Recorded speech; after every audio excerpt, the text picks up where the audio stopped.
Bueno, ¿dónde estamos? Por supuesto, sexto sentido todos los días y a toda hora. Como siempre le digo, 6 sentidos casi que no alcanzan para entender la complejidad del mundo actual. Por eso, días como hoy, traigo a personas que pueden explicar muchas cosas, fundamentalmente lo que tiene que ver con el mundo de la economía y las finanzas. Él es un exégeta de lo que está pasando, Diego Martínez Bursaco. Un placer tenerte acá en el programa nuevamente. Gracias, Karina, por la invitación. Bueno, Diego, te dije, exégeta, con lo cual, lo primero que quiero que me cuentes, ¿cómo estás viendo estos primeros pasos del nuevo plan monetario? Bueno, a ver, creo que a la luz de los resultados de corto plazo, ¿sí? Vamos un poquito más de un mes de este nuevo plan monetario. La variable que más preocupaba a los argentinos era el tipo de cambio, ¿no? Y todo parecía, desde enero del 2018 a la fecha, que no había medida que pudiera controlar las expectativas de devaluación. Entonces, lo logrado por el plan Sandleris, digamos, yo digo, sí, en concordancia obviamente con el acuerdo en el Fondo Monetario Internacional, permitió, en primer lugar, no solamente apaciguar las expectativas de depreciación, sino que aparezca la oferta privada en el mercado cambiario. Algo muy importante para restablecer las condiciones de liquidez del mercado cambiario y que no sea el Banco Central el único que está vendiendo dólares permanentemente. Eso es muy importante. Ahora, esto es de corto plazo. Y cualquier plan de estabilización tenía como condición necesaria estabilizar las expectativas de devaluación. Ahora entramos en la segunda parte. Y la segunda parte es el desafío de volver a bajar las tasas de interés a un nivel, digamos, confortable para la actividad económica, de manera tal que la economía haga un punto de inflexión. Como sabemos, el plan, digamos, de control de agregados monetarios no deja margen explícito al Banco Central para manejar directamente la tasa de interés, sino que la tasa de interés surge precisamente de la oferta y demanda, que tiene como objetivo mantener el crecimiento de la base nominal, de la base monetaria, cero hasta junio del 2019. Esto que parece, digamos, un jeroglífico para la gente de a pie, quizás es básicamente no tenemos que aumentar la cantidad de pesos que hay en circulación en toda la economía. Y como lo hacemos mediante el costo del dinero, que es la tasa de interés. Ahora bien, se necesita, sí, encender algunos motores de reactivación de la actividad económica. Yo creo, Cari, que en términos de la inversión privada, al entrar en un año 2019 político, electoral, ese motor va a estar realmente medio apagado, ¿sí? Porque quien tiene que decidir una inversión, hundir sus pesos o sus dólares en el país con una visión de 5 o 10 años, bueno, va a querer esperar esa decisión política, digamos, ¿no? ¿Qué va a pasar en octubre del 2019? Por el otro lado, también el salario real sufrió mucho y creo que vamos a tender a al menos a una equiparación al 2019, como que los ingresos crezcan a la par de los salarios. Perdón, a la par de la inflación, ¿no? De la inflación, sí. Pero vamos a ver si eso es suficiente para recuperar la confianza del consumidor. A ver, 2 o 3 cuestiones. Primero, una relacionada a un poco a lo último que dijiste, pero digo, año electoral, es un clásico en la Argentina. Yo no digo que en otros países no ocurra que cuando obviamente hay un año electoral, las expectativas obviamente aumentan, pero no se paran las cosas. Acá tenemos un problema también endémico que tiene que ver con que más allá de cómo esté la economía, bien o mal, en el año electoral todo el mundo tiene la excusa de que quiero ver qué, no sé qué pasa. Digo, por ahí hay años en donde realmente la situación está tan complicada que vos decís, bueno, quiero ver qué pasa, pero acá han habido muchos años en donde la economía andaba bien y año electoral, quiero ver qué pasa, no hago nada. Digo, número uno, eso excede los parámetros económicos, me parece, seguro, ¿no? Creo que eso va atado a nuestra historia económica. Digamos, uno forma expectativas en base a lo pasado y no a lo que espera, digamos. Y la evidencia empírica muestra que en años electorales, 2 cosas. Es como vos bien decís, los agentes económicos se paralizan y los gobiernos de turno tienden a adoptar medidas que por ahí tienen muchos costos después. ¿Y qué quiero decir con esto? El gobierno cambió, por ahí cae en la tentación de volver a trazar el tipo de cambio, ¿sí? Para generar esta sensación de que tenemos cierta recuperación de nuestros salarios en dólares, algo que sabemos que después, digamos, eso genera muchos costos para la producción. Pero de cualquier manera hay un piso, o sea, sabemos que tenemos un piso de 34 y un techo de 44, con lo cual... Sí, no, eso, ojo, Cari, que en primer lugar estas bandas cambiarias, ¿sí? Del Banco Central se van actualizando a razón del 3% mensual todos los días, sí, pero es de acá a diciembre. Y lo que se anda rumoreando, y lo que, digamos, fuentes del Banco Central lo están analizando, es ampliar, digamos, esas bandas a partir de enero del año próximo con un ajuste que tenga que ver más en forma trimestral y no tan esporádicamente como antes. Ahora bien, esto es una cuestión de expectativas, más allá de que estén las bandas, que también genera la expectativa de que si el Banco Central interviene o no interviene, aquí hay una razón fundamental para creer si va a haber estabilidad o no, que es, bueno, cuán confiado estoy en el peso argentino y, digamos, en la recuperación de la economía argentina. Y es una pregunta que nos hacemos todos de cara hasta el 2019, ¿no? Otra cuestión que antes, un poco comentando el tema de los dólares y cómo si el Banco Central ahora no pone dólares, una medida tal vez interesante en los últimos días tiene que ver con aumentar el encaje para los dólares del exterior para los bancos, ¿no? Porque estaba habiendo mucha, para evitar los capitales especulativos, que es un poco lo que pasó con las LETES en su momento. Sí, es algo un poquito más técnico, pero... Con las LELIQ, ¿no? Sí, Estaban... lo que hizo el Banco Central en principio fue equiparar las condiciones de cómo la casa matriz en el exterior puede financiar a su banco aquí, claro. Digamos, ¿no? Si lo hacía por una obligación negociable, antes eso, digamos, quedaba con el encaje, pero si lo hacía con un préstamo directo, no. Entonces se equipara las condiciones. En el fondo lo que se busca es evitar un ingreso de dólares, cualquiera sea el carácter que tenga, que te presione el tipo de cambio llevando al dólar a la banda inferior y obligando al Banco Central a salir a actuar. Claro, digamos. claro. Porque la gran pregunta que hay acá es, bueno, el Banco Central tiene la potestad de que si perfora la banda inferior, puede salir a comprar dólares. Ahora, la gran pregunta que es, bueno, para comprar dólares inyecta pesos. ¿Y qué hacen esos pesos en la economía? Porque van a presionar los niveles de inflación, entonces el Banco Central los va a esterilizar, los va a sacar de alguna manera del mercado o los va a dejar porque considera que hay un aumento en la demanda de pesos en la economía. Y eso es un poquito, digamos, el debate que hay entre los economistas. Ahora, de cualquier manera, Diego, a ver... uno ha escuchado muchísimas veces que estudiosos académicos internacionales desde hace muchísimos años de la economía han hablado también de la Argentina como un caso bastante excepcional a nivel mundial. Y creo que, te pregunto, a ver, se siguen dando cuestiones bastante atípicas, ¿no? Porque uno escucha que se habla de que si se dan determinadas condiciones, bueno, la inflación debería bajar. La verdad que se dan un montón de condiciones y siempre la inflación, ahora de hecho puede que haya una desaceleración, pero también hay un tema que tiene que ver con la recesión, ¿no? O sea, digamos, es una baja de precios producto de que no hay ventas directamente. Sí. Pero pareciera que acá todas las leyes económicas de la lógica planetaria nunca funcionan demasiado.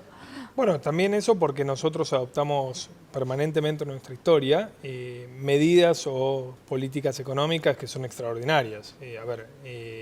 Recordemos que venimos de, yo diría, 12 años donde el déficit fiscal, cuando se cerraron los mercados voluntarios de deuda, se comenzó a financiar con emisión monetaria. Exactamente. Entonces, vos tenés un fenómeno que es multicausal de la inflación. En primer lugar, había un sobrante muy importante de pesos en la economía. En segundo lugar, había distorsión en los precios relativos, porque muchos precios estuvieron frenados con una inflación que llegó en ese periodo a 1000%, pero, por ejemplo, tarifas se tocó muy poco, claro. Sí, entonces, sí. Y eso se acumuló. Estaban congelados los precios artificialmente. Entonces, en esta era de Cambiemos tuvimos, en parte, un reacomodamiento de precios relativos que implicaba quitar subsidios y subir tarifas, por lo cual ahí tenés inflación que estaba reprimida de alguna manera y que era evidentemente un camino doloroso que teníamos que atravesar. Por otro lado, tampoco se redujo la oferta de emisión monetaria, aún teniendo el mercado voluntario de deuda abierto. De hecho, tomamos mucha deuda, pero también se amplió el déficit fiscal. Entonces no seguían alcanzando. Entonces, igual se redujo. Se redujo ahora, ¿no? Ahora se redujo sí, bastante, sí. Pero yo digo en los primeros 18 meses, sí. digamos, ¿no? Descansamos en las bondades de la confianza del inversor, externo sobre todo, porque no tenemos mercado de capital local para financiar esos desequilibrios. Y bueno, cuando cambió el humor, digamos, básicamente tuviste que ordenar tus cuentas de manera forzosa. Ahora vamos a un camino de déficit primario 0%, hay que ver si se puede cumplir, pero evidentemente es la dirección donde hay que apuntar. Y más allá de la recesión, cuando vos le quitas ese excedente de pesos que hay en la economía, vas desinflando un poquito las expectativas. Pero de vuelta, uno forma expectativas en base a lo que pasó. Entonces, cuando, por ejemplo, gremios van a tener que negociar el año que viene paritaria, lo van a hacer en base del 45% de inflación, no en base a la cantidad de pesos que hay en la economía para el año del 2019. Déjame decir por ahí una cosa que puede sonar una barrabasada desde el punto de vista de ciertos parámetros que normalmente se manejan, pero ¿no será momento en un país como el nuestro, tan atípico en muchas cuestiones, que cambiemos un poquito el paradigma? Porque si siempre vamos a fundar las expectativas futuras en la historia, ¿sabés qué? La historia no nos respalda. Pero la historia en los últimos 70 años no nos respalda, digo. Estoy totalmente de acuerdo. Si no, siempre vamos a estar, como dicen los chicos, en el horno de acá para adelante, desde ese punto de vista. Para poder cambiar ese paradigma que decís vos, tiene que haber confianza y credibilidad en base a lo que los hacedores de política monetaria y fiscal y económica a nivel general te digan para el futuro. Y la verdad es que lamentablemente este año 2018 no solamente fue muy doloroso en términos económicos para el bolsillo de cada uno de nosotros, sino también en términos de credibilidad del gobierno, que también venía arrastrado. Acordate que teníamos un Banco Central donde defendía las metas de inflación, pero eran demasiado ambiciosas, y lo hemos dicho varias veces un montón de economistas. Y bueno, cuando vos venís fallando sistemáticamente, erosionás la credibilidad, digamos. Acá no estamos apuntando a si lo hicieron adrede o no, o digamos a la voluntad de hacer bien las cosas que tenían los funcionarios en cuestión. Es nada más verificar lo que se había proyectado en su momento con lo que pasó en la práctica. Y entonces, si nosotros tenemos menos confianza, por más de que nos digan ahora que la inflación del presupuesto, digamos, del año que viene va a estar en torno al 23%, y es difícil de creerle en una primera instancia, ¿no? Ahora, yo quiero en el próximo bloque, tengo un pequeño suspirito, vos ya lo sabes de memoria, Diego, el próximo bloque un poco que me cuentes si pensás que también, muchas veces hablamos de políticas de Estado en áreas muy sensibles, como es de lógica que habría que tenerlas, por ejemplo, energía. Si tuviésemos una política de Estado, no hubiese ocurrido el desastre que ocurrió los 12 años anteriores con la destrucción de la matriz energética. Pero digo, ¿no será momento también de, en ese conjunto de políticas de Estado, poner ciertas cuestiones muy de la economía que no se puedan tocar, sea quien sea el gobierno de turno? El próximo bloque, por favor.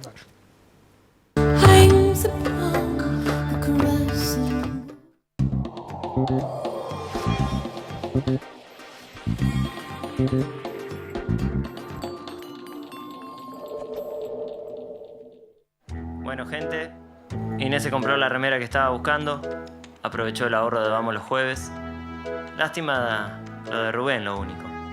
Lo confundieron con una aceituna negra en el patio de comidas y lo atravesaron con un escarbadientes. Tuvo mala suerte, porque fue en la cabeza. Pero bueno, así es Vamos los Jueves. Hoy estamos, mañana no estamos.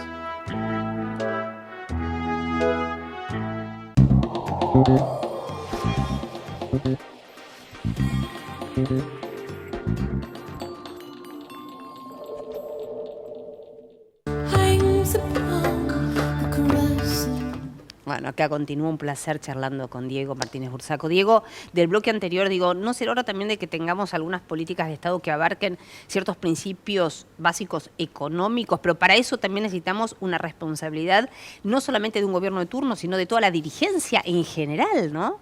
Sí, ahí te vuelvo a repetir, Gary, con lo mismo que hablamos siempre, ¿no? La historia económica y la historia de responsabilidad de nuestra dirigencia política. Digamos, si no nos pusimos de acuerdo de 70 años a la fecha, digamos, es difícil ponerse de acuerdo en algo tan clave, por ejemplo, como un presupuesto que va a regir el año próximo.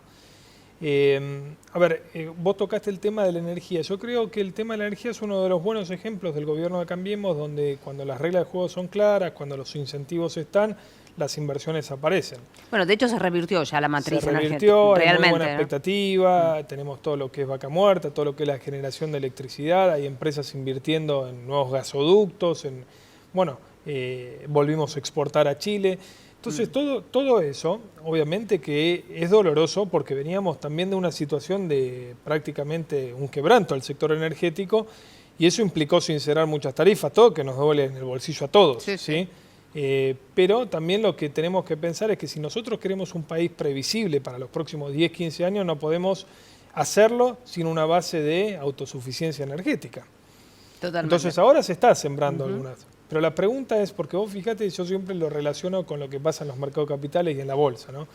Fíjate que las acciones de compañías energéticas en la Argentina sufrieron caídas del 50-60% en dólares, aun cuando sus balances económicos han sido muy buenos estos últimos trimestres y sus fundamentos son muy buenos.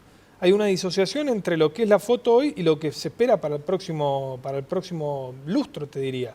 Si pierde Macri el año próximo, ¿van a respetar las reglas de juego del sector energético como dio previsibilidad este gobierno? Yo soy crítico de este gobierno en muchas cosas, pero en la parte energética me parece que se hicieron bastante bien. Entonces, digamos, y ahí ves la desconfianza que tiene el inversor también, ¿sí? Porque los precios que tienen hoy las acciones de justamente empresas financieras y energéticas tienen muy poco que ver con los fundamentos de mediano plazo. El tema es, vamos a sostener esa regla de juego y así como te digo energía, te digo para educación, claro, salud, un montón, exactamente. Bueno, un montón de tópicos y cuestiones como, por ejemplo, los déficits gemelos, hay un montón de situaciones que deberían formar parte de un paquete absolutamente innegociable para cualquier gobierno.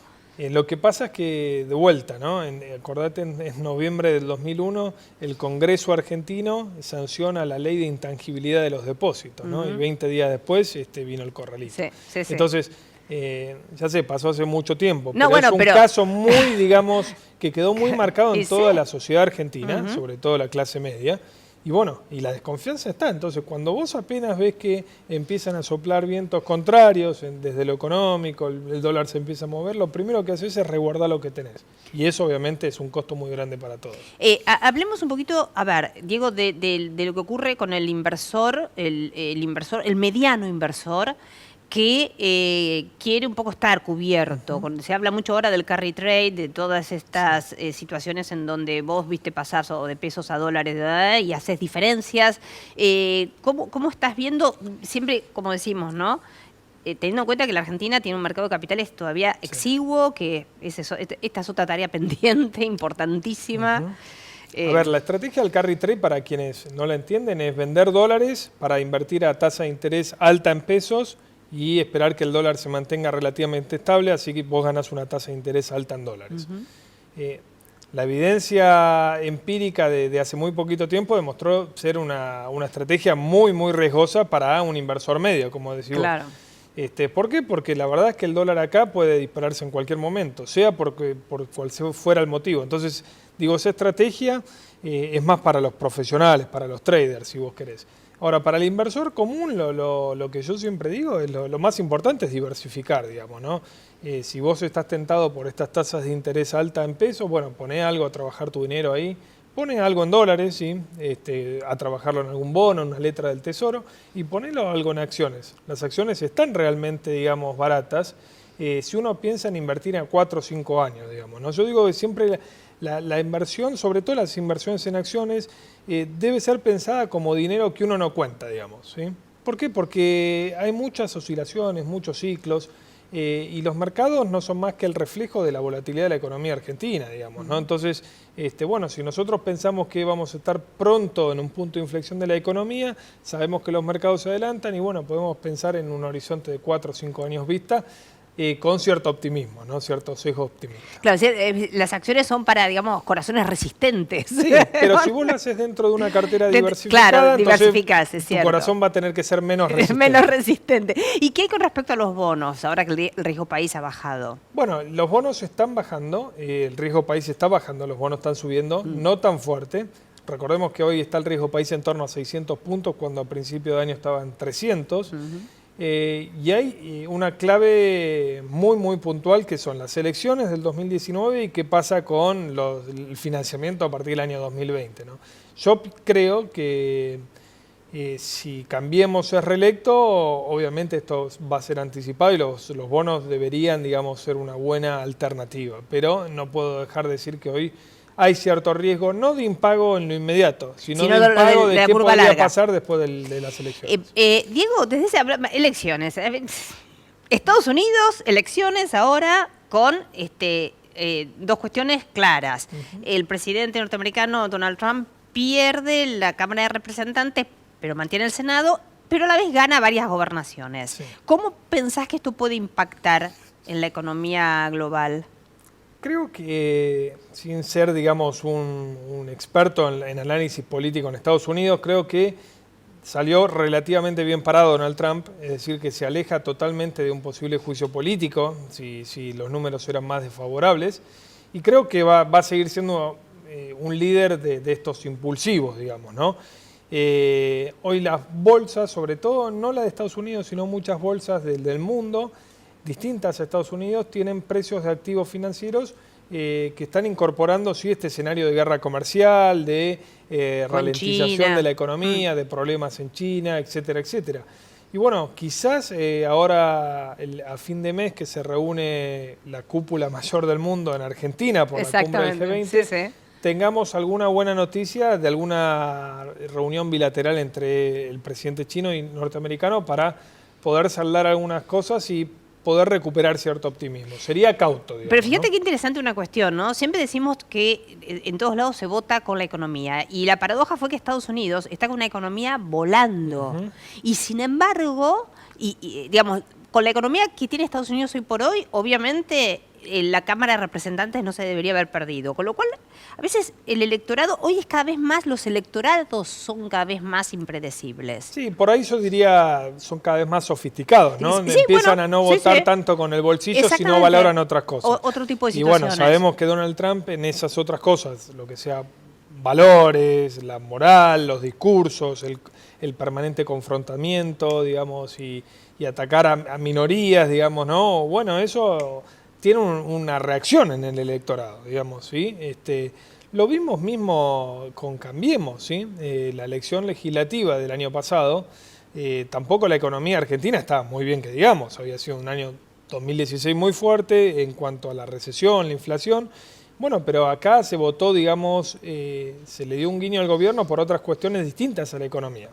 Y quizás en 2019 se repita. Vamos a ver cuán profunda es la recesión y si eso termina más que compensando las otras cosas que hoy el electorado valora más, digamos, ¿no? Se ha hablado, no sé cómo lo ves vos, de que realmente en a partir del segundo trimestre del 2019 empezaría a aflojar un poquito la situación económica adversa. ¿Vos cómo lo ves? Bueno, la clave es el campo y la cosecha del campo. Vamos a tener, si el tiempo acompaña, una muy buena cosecha contra una muy mala. Entonces, en términos interanuales... La peor de los últimos 50 Claro, años. Tuvimos una sí. cosecha dramática. Sí, sí. En términos interanuales va a ser muy bueno, vas a tener algún cierto respiro en economías regionales. Creo que los salarios reales se van a recuperar en el margen, por ahí 1 o 2 puntos porcentuales, y esta impresión, digamos, de atrasar el tipo de cambio seguramente va a permitir una mejora de poder adquisitivo en dólares de algunos asalariados, y eso podría ser un alivio de cara a las elecciones. Vamos a ver también cómo se conforma el arco opositor, digamos, porque allí está un poco el quid de la cuestión, si se va a polarizar entre Macri y Cristina.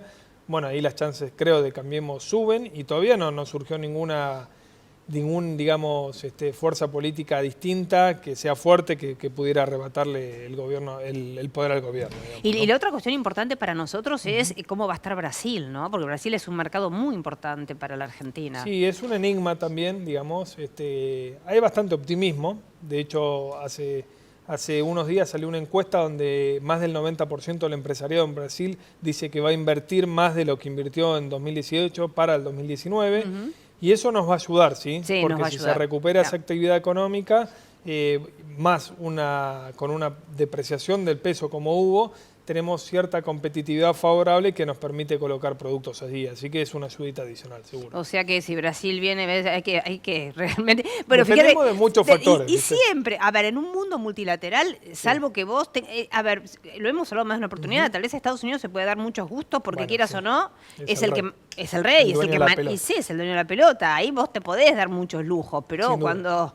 cuando dependés del vecindario, que es el Sí. planeta, ¿viste? Pero No. bueno, la foto macroeconómica a nivel general es mucho más auspiciosa hoy que hace un año atrás para la Argentina, pues se corrigieron los desequilibrios de cuenta corriente, los desequilibrios de la balanza comercial, obviamente que a costa de salarios más deprimidos, a costa de, un ajuste del Estado que era necesario, pero le estás quitando demanda agregada al mercado interno. Pero en definitiva esto se resuelve con confianza y para volver a recuperar confianza el gobierno tiene que mostrar números auspiciosos que justamente hagan que el inversor crea de vuelta. Mil gracias, Diego. Siempre he dicho, viste, que la confianza es un intangible que cotiza al infinito. Y sí, Lo es. Exacto. Gracias, Diego. Un placer como siempre, Gracias, verdaderamente. querida. Gracias. Bueno, y yo me despido, usted sabe, próximo martes todos los días, en realidad, próximo miércoles, como usted quiera, con pragmatismo y optimismo. El futuro es hoy. Chao.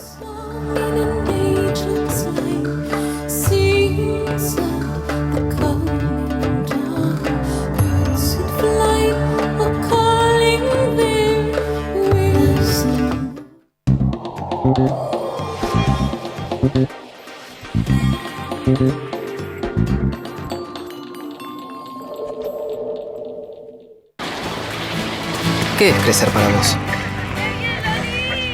¿Pudiste entrar, Abu?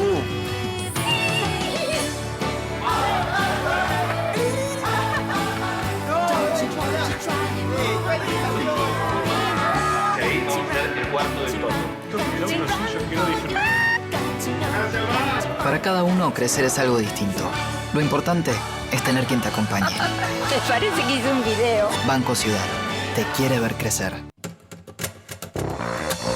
Más de 13.000 policías en calle. Seguimos avanzando hacia una ciudad más segura. Buenos Aires Ciudad. Vamos, Buenos Aires.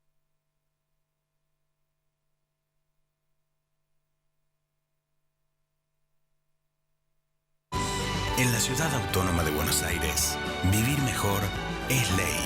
Legislatura de la Ciudad Autónoma de Buenos Aires. Para que podamos comprar productos de calidad, a buen precio y sin intermediarios, los productores de la provincia están en el mercado en tu barrio. Busca el mercado más cercano a tu casa en gba.gov.ar/mercado en tu barrio. Buenos Aires Provincia. Entre todos, podemos más.